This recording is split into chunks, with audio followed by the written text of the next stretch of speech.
Salut, c'est Adam. La famille a trouvé dans sa nouvelle maison une pièce qui permet d'exaucer n'importe quel vœu. Vous pouvez vous abonner à la chaîne après avoir regardé, cela nous aide beaucoup à réaliser le contenu. Un jeune couple nommé Matt et Kate emménagent dans leur nouvelle maison dans le nord de l'État de New York, entamant ainsi le passionnant voyage de commencer leur vie maritale ensemble. Bien que la maison nécessite quelques rénovations et réparations, ils travaillent avec enthousiasme pour l'améliorer. Pendant qu'ils organisent la cuisine, Kate découvre un oiseau mort à l'intérieur d'un placard et sort pour l'enterrer. Alors qu'elle discute avec Matt à travers la fenêtre, elle se retourne pour découvrir que l'oiseau a mystérieusement disparu.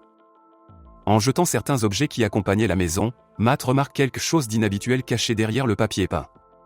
Intrigué, il enlève soigneusement le papier peint pour révéler une grande porte avec une serrure particulière. Déterminé à ouvrir la porte, Matt fouille à travers le tas d'objets anciens jusqu'à ce qu'il trouve la clé. Excité, il appelle Kate pour partager la découverte, et ensemble ils ouvrent la porte, provoquant des clignotements des lumières dans le couloir.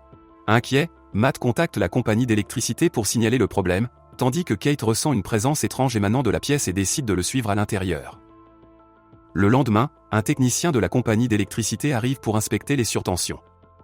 À sa grande surprise, il découvre des fils anciens et intricatement entrelacés dans la cave. Lorsque Matt demande s'il peut faire quelque chose à ce sujet, le technicien admet n'avoir jamais rencontré une installation aussi étrange. Avant de partir, il révèle l'information troublante que les anciens propriétaires de la maison ont été assassinés à l'intérieur. Perturbé par cette révélation, Matt se plonge dans la recherche sur l'incident. À travers un vieux article de journal, Matt apprend que le couple décédé s'appelait Paul et Madeline Schaffer. L'identité du suspect, connue seulement sous le nom de John Doe, reste inconnue. Utilisant ses compétences artistiques, Matt tente de dessiner le visage de John Doe et prend une pause à l'intérieur de la pièce. Dans un moment de détente, il termine une bouteille de liqueur et souhaite à l'aise une autre. À sa grande stupeur, la lampe clignote et une autre bouteille apparaît devant lui. Matt réalise que la pièce a le pouvoir d'exaucer les souhaits. Kate est réveillée par des lumières clignotantes dans le salon et monte à l'étage pour vérifier Matt. À l'intérieur de la pièce, elle le trouve extatique, entouré de possessions nouvellement acquises. Matt présente avec enthousiasme un authentique tableau de Van Gogh, expliquant que la pièce a la capacité de réaliser tout désir matériel. Considérant initialement cela comme une plaisanterie, Kate réalise finalement que son mari est sérieux. La curiosité l'emporte et elle teste la théorie en demandant $1000. Après une recherche approfondie, Matt récupère l'argent, prouvant l'étonnante capacité de la pièce. Malgré ses réserves, Kate demande ensuite $1 million, et ainsi, ils deviennent millionnaires.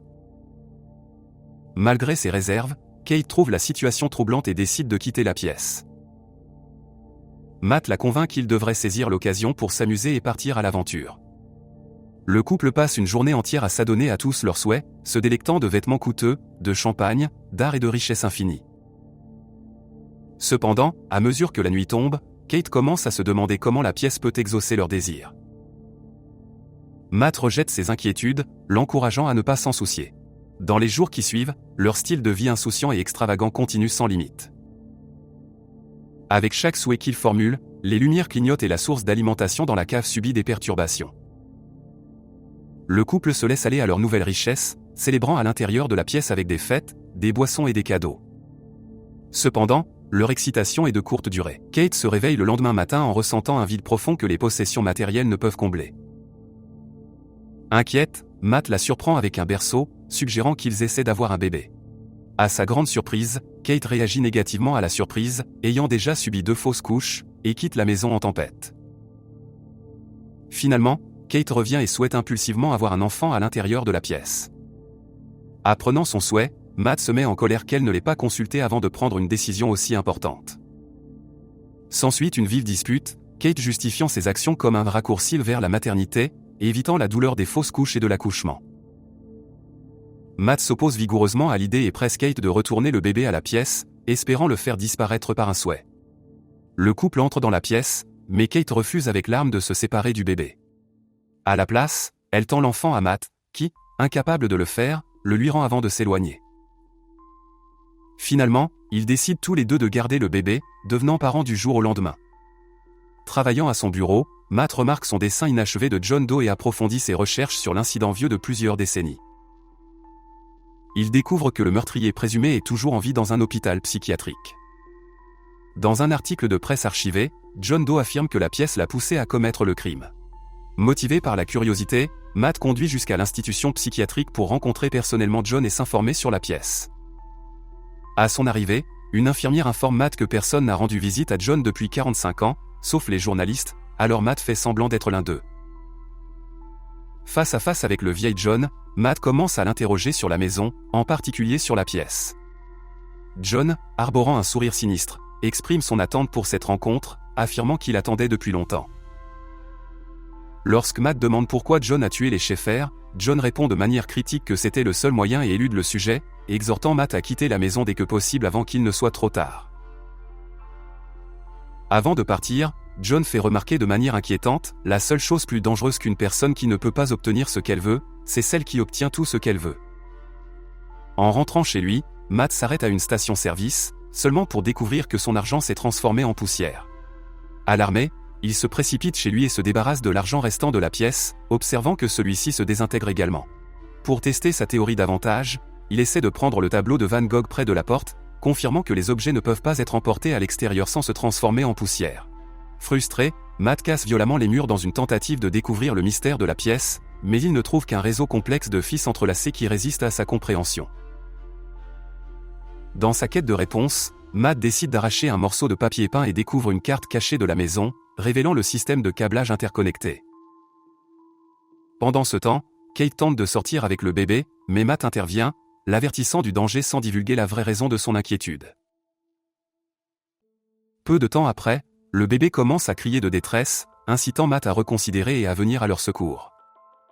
Dehors, le bébé vieillit rapidement pour devenir un jeune enfant en quelques secondes, laissant le couple étonné lorsqu'il rentre dans la maison. Finalement, Matt révèle que la pièce a le pouvoir d'exaucer leurs désirs les plus profonds, mais que tout ce qui est emporté à l'extérieur vieillit et se transforme en poussière. Kate lutte contre cette limitation, notamment en ce qui concerne leur fils, à qui elle s'est attachée et qu'elle a nommé Shan. Au cours des jours suivants, Kate enseigne à domicile à Shan et explique les dangers du monde extérieur, le maintenant confiné dans les murs de leur maison. Un jour, l'impatience de Shan pendant une leçon mène à une crise de colère, exprimant sa frustration de ne jamais avoir connu le monde extérieur. Kate reçoit un colis et se plonge dans ses activités, oubliant involontairement de verrouiller la porte d'entrée. Shan saisit l'occasion et ouvre la porte, tendant avidement la main pour sentir la brise. Kate le remarque et se précipite vers lui, embrassant son fils avec un mélange de soulagement et de réprimande. Pour éviter de nouveaux incidents, le couple décide de bloquer toutes les fenêtres avec des planches de bois. Pendant la nuit, Shan s'approche du lit de Kate, cherchant du réconfort et exprimant le désir d'être avec elle pour toujours. Bien que Kate l'embrasse, les inquiétudes de Shan persistent, la préoccupant. Pendant ce temps, Matt passe son temps à s'entraîner au tir avec le pistolet qu'il a commandé. En rentrant chez lui, il trouve Shan en train de jouer avec une boule à neige dans son studio d'art. Réagissant froidement, Matt ordonne à Shan de partir, ce qui fait tomber la boule à neige. Matt continue de lutter pour accepter Shan comme son fils, et les tensions montent lorsque Kate le confronte sur son manque de chaleur paternelle. Plus tard dans la soirée, Shan explore la maison et découvre une carte menant à la cave. Intrigué, il la suit et découvre la grande source d'alimentation et les fils entrelacés, se retrouvant finalement de retour dans la pièce. Tout au long de la nuit, les lumières clignotent dans toute la maison, à l'insu de Matt et Kate. Lorsque Matt se réveille, il remarque une nouvelle boule à neige à côté de lui, aux côtés de celle cassée. Il réveille rapidement Kate, reconnaissant le lien entre les lumières clignotantes et la pièce. En entrant dans la pièce, il découvre que Shan a créé un espace extérieur à l'intérieur de ses limites, transformant l'espace autrefois confiné en une vaste forêt. Shan construit joyeusement un bonhomme de neige, captivant Kate, qui est enchantée par le monde qu'il a créé. Cependant, Matt est furieux et attrape brutalement le bras de Shan, déterminé à le ramener à l'intérieur. L'incident déclenche une vive dispute entre le couple, débattant de la question de savoir si Shan devrait être autorisé à entrer et à jouer dans la pièce. Malgré leur dispute, Matt et Kate continuent leur discussion alors que le téléphone sonne. Contre leurs règles, Shan décroche et découvre John à l'autre bout du fil. Matt prend le téléphone de Shan. La conversation révèle que John reconnaît Shan comme le résultat de leur souhait. Il révèle une vérité sombre, pour que Shan puisse sortir librement, l'un de ses parents doit sacrifier sa vie. Kate, écoutant sur un autre téléphone, apprend cela et entend aussi l'histoire sombre de John, où sa mère l'a contraint à tuer son père puis elle-même pour sa liberté. John présente à Matt un choix, tuer Shan pour sauver Kate ou tuer Kate pour sauver Shan. Bouleversée par la révélation, Kate quitte la maison, envisageant de se cracher en voiture mais incapable de se résoudre à le faire. Matt, seul avec Shan, agit dans un état de panique, saccageant son studio d'art et préparant le dîner pour Shan. Cependant, son agacement face aux questions constantes de Shan mène à une explosion où il dit au garçon qu'il n'est pas un vrai enfant et n'a pas de parents. Dans un accès de rage, Matt traîne Shan vers la porte d'entrée, mais Shan s'enfuit de peur, remontant les escaliers. Dans la chambre de Shan, Matt réalise la douleur qu'il a causée et s'excuse sincèrement. Shan demande à Matt de lui lire un livre, et ils finissent par s'endormir ensemble. Lorsque Kate rentre à la maison, elle voit Matt et Shan allongés ensemble, trouvant du réconfort dans cette vue. Le lendemain, Matt et Kate découvrent que Shan est sorti après avoir trouvé la porte d'entrée ouverte. À leur grande surprise, Shan a vieilli rapidement pendant la nuit, bien qu'il ait toujours l'esprit d'un enfant. Il apparaît désormais comme un homme adulte, tenant ses parents en joue. Au milieu du chaos, Kate perd connaissance, pour se réveiller avec la nouvelle dévastatrice que Shan a été accidentellement abattu et est mort. Accablée de chagrin, Kate fond en larmes, incapable de faire face à la perte. Dans un état de panique, Matt cherche frénétiquement Kate dans toute la maison, remarquant les lumières qui clignotent et étant convaincu que Kate et Shan, qui ressemblent maintenant à Matt, sont à l'intérieur.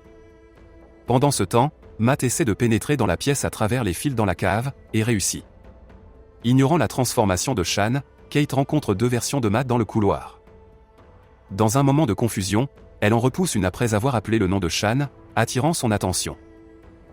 Shan perd connaissance après être tombé dans les escaliers, reprenant son apparence réelle. Pendant ce temps, Matt et Kate se retrouvent piégés dans la pièce, Shan souhaitant continuellement leur confinement. Après de nombreuses tentatives infructueuses, Matt s'arrête et élabore un plan. Finalement, il se retrouve face à face avec Shan près de la porte, ce qui mène à une lutte où Matt est mortellement poignardé. Kate, réalisant qu'ils ne sont que des clones, court vers la sortie de la pièce avec l'aide de Matt, pourchassé par le Shan agressif. De retour à la vraie maison, Shan attaque Matt mais est involontairement tiré dehors. Réalisant les conséquences, Shan tente de revenir, mais Kate ferme la porte, le piégeant dehors. Shan vieillit rapidement pour devenir un vieillard avant de se désintégrer en poussière. Malgré ses défauts, Kate pleure sa perte, ayant partagé une partie significative de sa vie avec lui comme son fils. À la suite de cela, le couple traumatisé se cerne l'un contre l'autre. Un mois plus tard, Matt et Kate emménagent dans un endroit plus petit, cherchant la paix. Cependant, leur tranquillité est perturbée lorsque Kate découvre qu'elle est enceinte, incertaine de savoir si l'enfant appartient à Matt ou à Shan. La lampe qui clignote dans leur nouvel appartement suggère qu'il pourrait encore être dans la pièce ou qu'il pourrait y avoir un dysfonctionnement dans le bâtiment. La révélation de la grossesse de Kate complique encore les choses, car l'identité du père de l'enfant à naître reste incertaine, ajoutant une autre couche de mystère à l'histoire. Alors, qu'est-ce que vous pensez de ce film ? Écrivez vos réflexions dans les commentaires sous la vidéo, et n'oubliez pas aussi de mettre un j'aime et de vous abonner à la chaîne. Au revoir.